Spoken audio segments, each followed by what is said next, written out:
အားလုံးမင်္ဂလာပါရှင်ချီလေးကချမ်း page မှာကြိုဆိုပါရနော်မိုးတနေကုန်ရွာပြီးတော့လေမိုးလေးအေးနေတော့ဒီလိုမျိုးလေးပဲမင်းချက်စားလိုက်တယ်စီနှဲငယ်ထည့်ပြီးတော့ကြက်သွန်ဒီပါပါလီထားတာလေးကိုထည့်ပြီးတော့စီတက်တယ်စနွင်းမုံလေးပါထည့်ပေးမယ်ရှင်စနွင်းမုံလေးထည့်ပြီးတော့ကြက်သွန်ဒီလေးအနှဲငယ်နွန်းသွားသည့်အထိမင်းတို့စီတက်ပေးလိုက်ပါမယ်ရှင်နောက်တစ်ခုကတော့ဒီနေရာမှာမင်းကဒီပေါ့နော်ပဇွန်တွေပါကြီးတချို့ပဇွန်တွေပါကြီးမင်းသုံးမဲ့အရာတွေမှာကြတော့ခေါင်းထည့်စရာမလိုဘူးခေါင်းလေးတွေကိုမင်းဖြုတ်ပြီးတော့ပဇွန်ခေါင်းတီးတန့်ကြီးပဲမင်းအခုလိုမျိုးကြော်ပြီးတော့ခဲပြီးတော့တင်ထားပါတယ်ဒီပဇွန်ခေါင်းမှာပဇွန်စီတွေနဲ့ပေါ့နော်ဒီစားလေးထည့်ပြီးတော့ပဲကြော်ပြီးတော့ခဲတင်ထားတယ်ဒါကိုပဲမင်းကအတုံးချပြီးတော့မင်းဒါလေးကိုထည့်သုံးပါမယ်ရှင်ဒီနေရာမှာပဇွန်သုံးလဲရပါတယ်မင်းကဒီခြံထားတဲ့အတင်လှုပ်ထားတဲ့ပဇွန်ခေါင်းတွေနဲ့မင်းချက်ပါမယ်ရှင်မင်းရဲ့ပဇွန်ခေါင်းတွေကတော့လုံးဝမင်းကြော်ထားပြီးတော့မှခဲထားတာပါမမီတို့ကဒီတိုင်းပဲပေါ့နော်ခြွေထားပြီးချင်းထည့်လိုက်ရပါတယ်ပဇွန်ခေါင်းတွေထည့်ထားတော့အရန်မှွေးရနော်ပဇွန်စီလေးတွေနဲ့ဆိုတော့အယောင်လေးလည်းအရန်ကိုလှလာတယ်ပြီးရင်တော့ဒါကတော့ငရုတ်ပွားပေါ့နော်ငရုတ်ပွားဟိုမှာသူကအဆက်ပေါ့နော်အရှည်ချောင်းလေးတွေပါဟိုလိုမျိုးငရုတ်ပွားအကြီးတွေမဟုတ်ဘူးဒါကဆက်တဲ့ငရုတ်သီးစိမ်းအပွားအရှည်တွေပေါ့နော်ဒီငရုတ်သီးစိမ်းကိုမင်းကကိုလိုချင်တဲ့ပမာဏကိုအဆက်စားမဲ့ပမာဏလေးကိုခုလိုမျိုးလေးမထူမပါလေးညှက်ပြီးတော့ထည့်ပါတယ်ထည့်ပြီးတော့ခဏလောက်မှွေပြီးတာနဲ့မှုထည့်ပြီးပါတယ်မှုကတော့ဒီထီးမှုလေးတွေရယ်ဒီပေါ့နော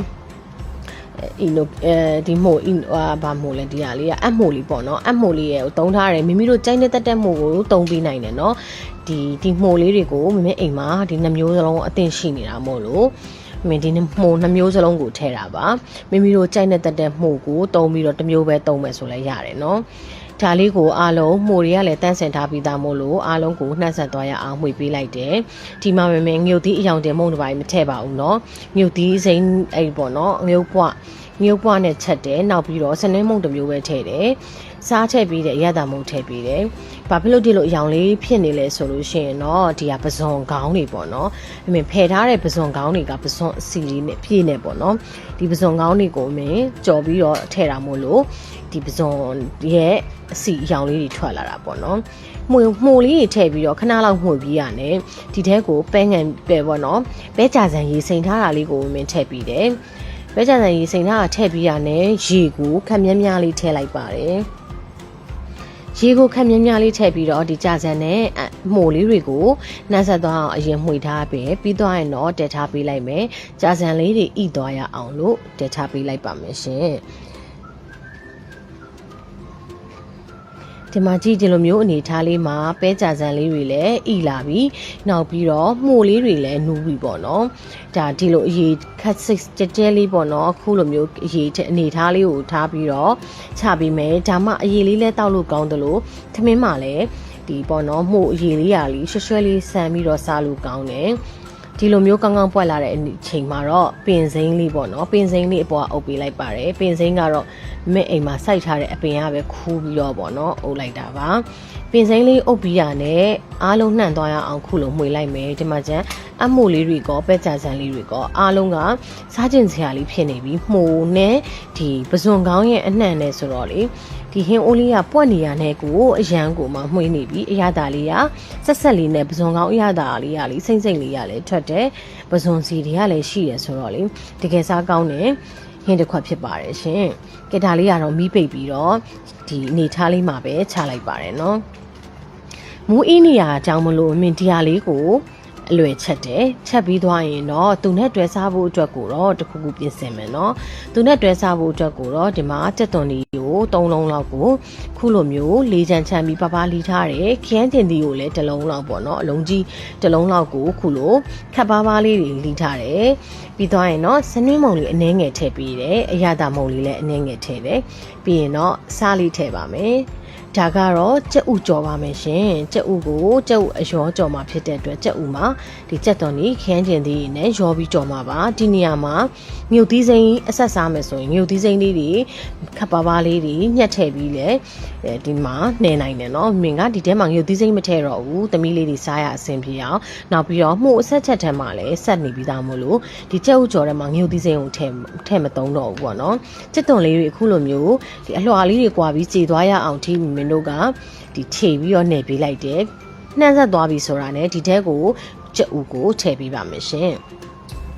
ကြက်ဥလေးတွေခွဲထည့်ပေးပါမယ်ဒီထဲကိုကျက်သွန်နေနဲ့ခရမ်းကျင်သီးကိုမများသုံးထားတာဖြစ်တဲ့အတွက်ကြက်ဥကိုလည်းများထည့်ပြီးတော့ကြော်မှာပါရှင်ဒီမှာ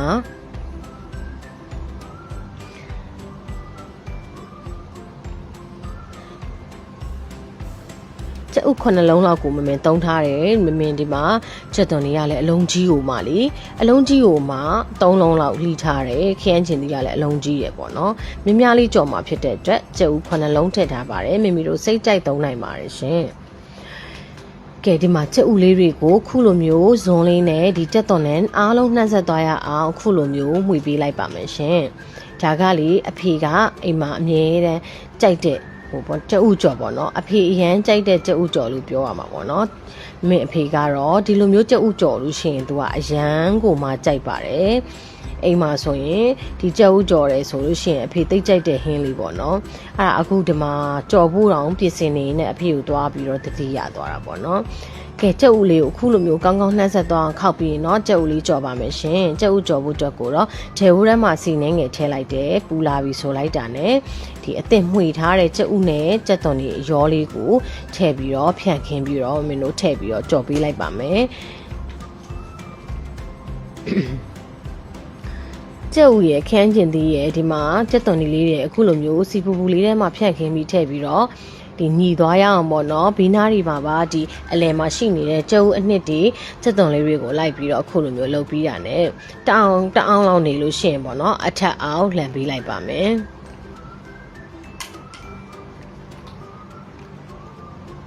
ဒီနေရာမှာမီးလေးကိုရှော့ထားပေးနိုင်ပါတယ်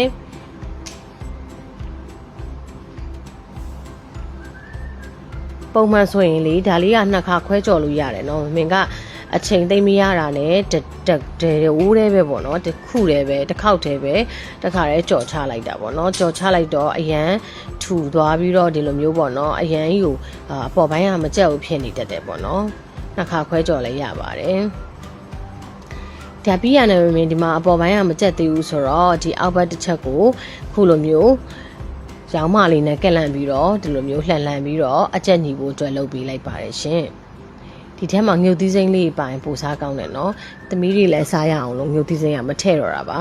ဟင်းရည်ထဲမှာလည်းအဲ့ခုနမှုဟင်းရည်အဆက်ချက်ထဲမှာလည်းဆက်ပြီးသားဆိုတော့လေကြက်ဥအရောကြော်ကလေတခါလေကြလို့ရှိရင်ကြက်ဥကိုဒီတိုင်းပဲပေါ့နော်စီပူပူထဲမှာကျွတ်လေးကြော်ရတာကြိုက်တယ်လို့မှွေကြော်လေးကိုဆိုလည်းအရန်ကြိုက်တယ်ဒီလိုမျိုးတစ်ခါလေကြလို့ရှိရင်အရောကြော်လေးဆိုလို့ရှိရင်လည်းထမင်းဖြူလေးနဲ့တင်အရန်ဟိုမှာစားမိန်တယ်နော်မင်း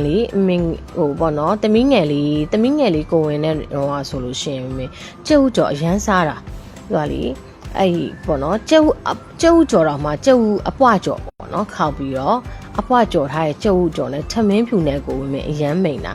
အဲ့လိုမျိုးကိုစားရတာပေါ့နော်ဒါမျိုးလေးကလည်းဒီလိုကြော်တဲ့အခါဆိုလို့ရှိရင်အဖေကိုတတိယပေါ့နော်တမျိုးစီပေါ့နော်ဒါမျိုးလေးကမမေအဖေအရန်ကြိုက်တယ်ဆိုတော့ဒါမျိုးလေးကြော်ရင်အဖေကိုတော့တတိရတယ်ကျောက်အပွားကြော်ပြီးဆိုရင်မင်းသမီးငယ်လေးကိုဝင်တဲ့တော့အကြောင်းကိုပြန်တတိယရပေါ့နော်ဟိုကိုအရန်ကြိုက်ခဲ့တာပေါ့နော်အဲ့တော့ဒါပဲမဲ့အမျိုးစုံပေါ့နော်အရသာတမျိုးစီကြိုက်ပါတယ်မင်းကတော့တိတ်ကြီးများတဲ့တဲမှာတိတ်မပါဘူးဆိုတော့လေအဲ့လိုမျိုးစားပါတယ်ရှင်ခဲချက်ဦးလေးကိုစီလေးနည်းနည်းလေးနဲ့ပဲကြော်ထားတာဆိုတော့အခုလိုမျိုးလေးပေါ့နော်အဲ့လိုမျိုးအကြက်ညီဖို့အတွက်ကိုလိုက်ပြီးတော့အကြက်ညီဖို့အတွက်ကိုတစ်ဖက်တစ်ချက်လေးတွေကြောက်သွားအောင်လို့လိုက်လုပ်ပေးလိုက်တယ်ကဲဒါဆိုရင်တော့ရပါပြီရှင်အရန်ကိုမှမှုေးပြီးတော့စားလို့အရန်ကောင်းတယ်ထမင်းပူပူလေးနဲ့ဆိုရင်အရန်အင်မတန်စားလို့ကောင်းတယ်ကြက်ဦးအရောကြော်လေးလည်းရပြီသူနဲ့တွေ့စားဖို့အတွက်ကဘဲကြဆန်မှုအဆက်ကြော်လေးကလည်းအသင်ဖြစ်နေပြီရောင်လေးလည်းလှတယ်လို့မျိုးစားလို့လည်းအရန်ကိုကောင်းပါတယ်ရှင်မိုးလေးကလည်းအေးနေတော့လေဒီဟင်းလေးကအရန်ကိုမှလိုက်ဖက်တဲ့ဟင်းတွဲလေးဖြစ်သွားပါတယ်ရှင်မမေရဲ့ဗီဒီယိုလေးတွေကိုလည်းအဆုံးထိကြည့်ရှုပေးလို့အားလုံးကိုကျေးဇူးများတင်ပါတယ်ရှင်